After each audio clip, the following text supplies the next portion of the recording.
Hi friends, fried rice ஸ்டைலில் egg rice செய்யலாமா? 2 spoon oil ஊற்றிக்கோங்க. அதில் 2 முட்டையை உடச்சி ஊற்றிக்கோங்க. இப்போ அது பொலன்னு வர வரைக்கும் கிண்டலாம்.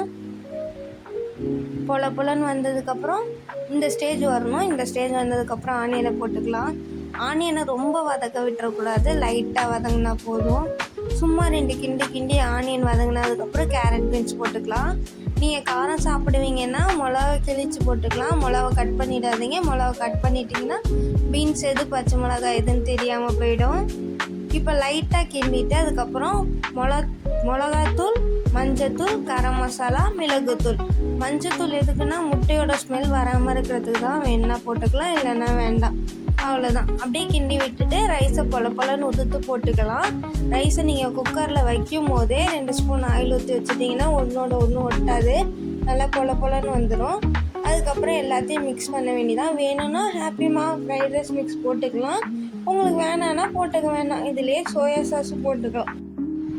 அவ்வளோதான் ஃப்ரெண்ட்ஸ், கடை ஸ்டைலில் வீட்டிலே எக் ரைஸ் பண்ணியாச்சு.